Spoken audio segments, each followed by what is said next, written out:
మంచి ప్రభుత్వం అంటే నాణ్యమైన మద్యాన్ని తక్కువ రేటుకి ఇచ్చి ప్రజల్ని తాగుబోతులు చేయడమే మంచి ప్రభుత్వ లక్ష్యం. ఇసుకని ప్రజలకు అందుబాటులో తీసుకురాకుండా తెలుగుదేశం పార్టీ కూటమి నాయకులు ఇష్టానుసారం దోచుకున్నారు. పేపర్లోనే ఇష్టానుసారం ఇష్టం వచ్చిన బరి తగ్గించి కొట్టుకుంటున్నారు. ఇసుక సేనరైజులు మాయి, ఇసుక క్వారీలు మాయని కొట్టుకుంటున్నారు. మరి ఇసుక ఈ రోజుకి మార్కెట్లో దొరకట్లేదు. ఇసుక ఈ రోజుకి మార్కెట్లో దొరకట్లేదు. గత ప్రభుత్వం ఏం జరిగిన తర్వాత మాట్లాడతాం. ఈ ప్రభుత్వం కూడా దొరకట్లేదు కదా. 5 నెలలు అయింది, 6 నెలలు అవుతుంది. రేపు పొద్దున్న ఏం చేస్తారు? మీ పాలసీ మేకింగ్ ఏంటి? మేము ఇసుక ఉచిత ఇసుక అని చెప్పాం, ఇంటికి తీసుకొచ్చి పోయాలా అని చంద్రబాబు నాయుడు గారు ఎంజాయ్ చేశారు. అంటే పేద మధ్యతరగతి ప్రజల్ని అవహేళన చేశారు. దాని మీద పవన్ కళ్యాణ్ గారు, పురంధరేష్ గారు మాట్లాడలేదే. ఎట్ల బండిలో ఫ్రీగా తీసుకెళ్ళంటారు. నగరంలో ఉన్నాడు ఎట్ల బండి ఎలా తీసుకెళ్తాడు? అలాంటి బుద్ధి లేని మాట్లాడడం చెప్తారా? చెప్పండి. నగరంలో ఉన్నోళ్ళు ఎవరైనా బండ్లు కట్టి తీసుకెళ్తారా? ఎవరు చాలా తెలివిగా ప్రజల్ని కన్ఫ్యూజ్ చేయడానికి, ప్రజల్ని మాయ చేయడానికి ఉచిత ఇసుకంట నువ్వు తీసుకెళ్ళిపోండి, ఎట్ల బండ్లు అయితే ఫ్రీ అంట.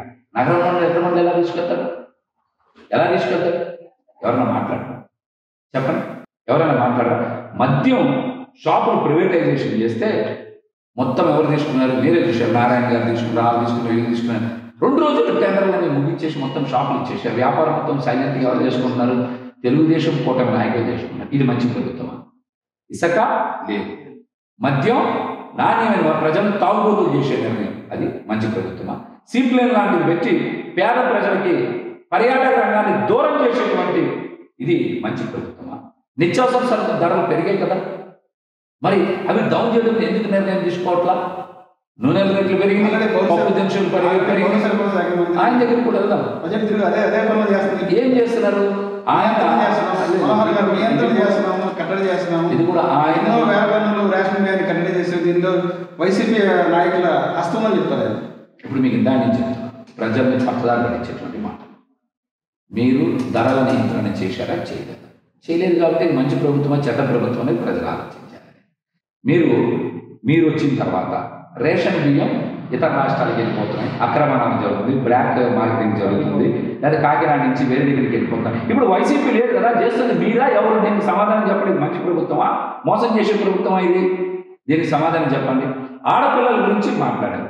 ఇంతవరకు రాష్ట్రంలో వందల మంది ఆడపిల్లలు కదా రేపులు చేస్తున్నారు. ఒక 7 ఆత్మహత్య చేసుకున్నారు, హత్యలు చేశారు. దీని మీద ఇంతవరకు హోంమంత్రి అంతగారు ఉండి ఒక్క చర్య మీద కూడా శిక్ష చేయలేకపోవడం, ఫాస్ట్ ట్రాక్ కోర్టులో పెట్టి చేయలేకపోవడం ఇది మంచి ప్రభుత్వం. మహిళల్ని మోసం చేసిన విషయం మీద ఫాస్ట్ ట్రాక్ కోర్టులు పెట్టాము, న్యాయస్థానాలు పెంచి పెంచడం జరిగింది అని చెప్పి అంతగా చెప్తారు. రాజ్ కమల్ గారు ఇది చాలా మంచి స్టేట్మెంట్ నేను చెప్పేది. నేను అడుగుతుంది ఏంటంటే అసలు ఆ స్టేట్మెంట్ పరిగణలో తీసుకున్నారో తర్వాత ఎక్కడైనా సరే ఒక్క ఘటన మీద మీరు స్పందించి సరైన దిశలో ఎక్కడైనా సరే ఒక్క నేరస్తుడి మీద చర్యలు తీసుకున్నారు చూపించి. గంటలోనే ఒక రోజు నేనేం చెప్తున్నాను, అరెస్ట్ చేసి రక్షణ కల్పించారు. కానీ అరెస్ట్ చేస్తారు, పోలీస్ శాఖ ఎవరన్నా కూడా చేస్తారు, వాళ్ళ డ్యూటీ వాళ్ళు చేస్తారు. కానీ ప్రభుత్వ పరంగా మీరు చేసిన చర్యలు ఏంటి? మహిళల రక్షణ కోసం మీరు తీసుకునే చర్యలు ఏంటని ఎక్కడైనా మాట్లాడారు?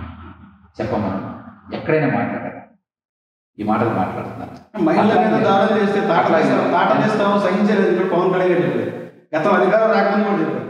ఆడపిల్లల మానవ ప్రాణాలను కాపాడతాము, ఎవరైనా మహిళలు చూడాలంటేనే కన్నెలు చూడాలంటేనే తాట తీస్తామని చెప్పారు పవన్ కళ్యాణ్ గారు కూడా చూటిగా ప్రశ్నిస్తా ఉన్నా.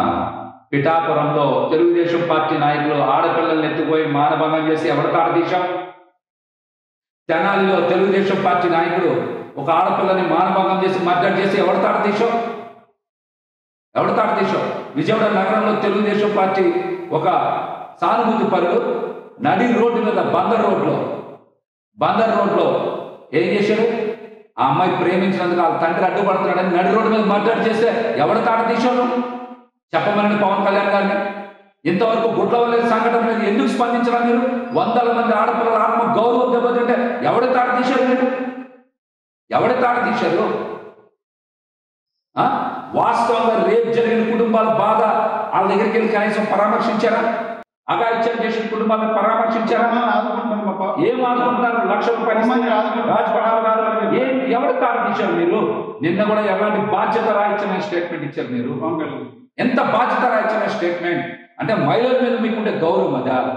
మా ప్రభుత్వం ఎక్కడైనా సరే మహిళల మీద ఎవరైనా దాడి చేస్తే చట్టపరంగా చర్యలు తీసుకుంటాం, కఠినంగా శిక్షిస్తాం, ఫాస్ట్ ట్రాక్ కోర్టులు పెడతాం, మరొకరు చేయకుండా బుద్ధి వచ్చేలా శిక్షిస్తామని మాట్లాడకుండా ఎంత బాధ్యత రాయించిన మాట్లాడు. సమాజం బాధ్యత తీసుకోవాలి. మీరేం బాధ్యత తీసుకుంటారు? ఏం బాధ్యత తీసుకుంటారు మీరు? కరాటే నేర్చుకోవాలి, ఇంత ఇన్నాళ్ళ నుంచి నేర్చుకుంటున్నారు కదా, నువ్వు కొత్తగా నేర్పించేది ఏంటి? వాళ్ళని వాళ్ళు డిపెండ్ చేసుకుంటారు కదా. ఏదో చేస్తారని కాదు, ప్రజల్లో కూడా చైతన్యం రావాలి పవన్ కళ్యాణ్. ప్రజల్లో అసలు ఫస్ట్ నీలో చైతన్యం రావాలి.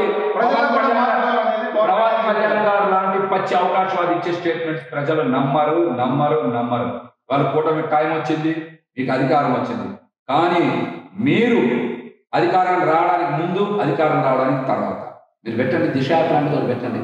ప్రజలకు ఏమైనా మేలు పనికిరాని చట్టం దిశ పడ్డారు.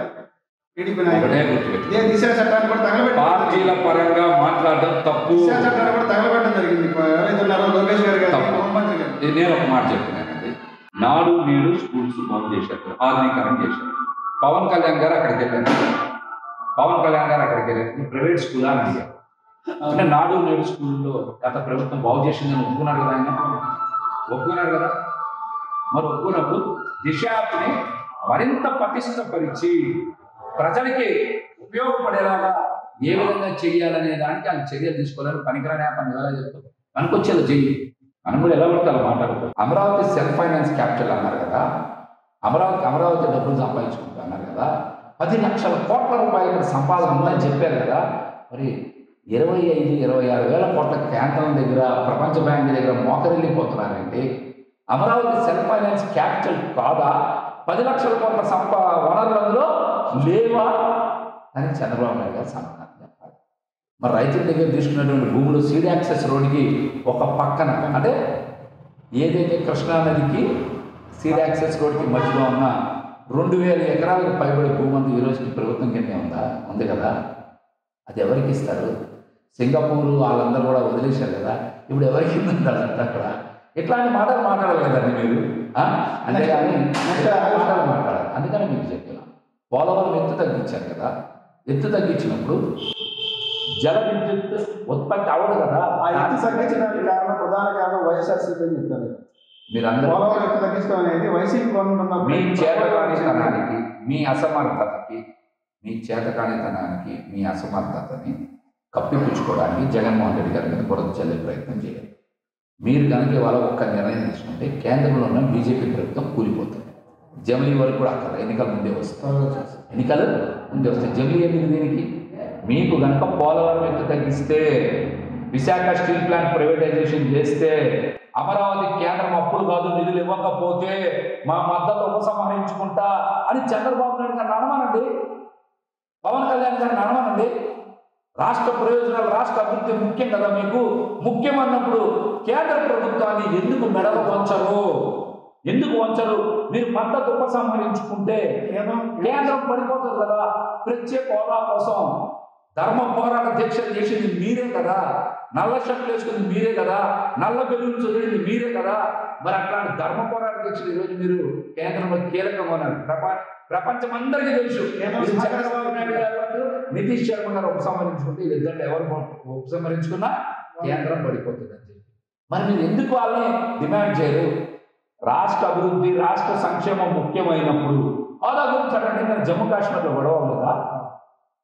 స్టీల్ ప్లాంట్ ప్రైవేటైజేషన్ చేస్తే మా మద్దతు ఉపసంహరించుకోవడం వార్నింగ్ ఇవ్వండి. పోలవరం ఎంత తగ్గిస్తే మేము మద్దతు ఉపసంహరించుకుంటాం వార్నింగ్ ఇవ్వండి.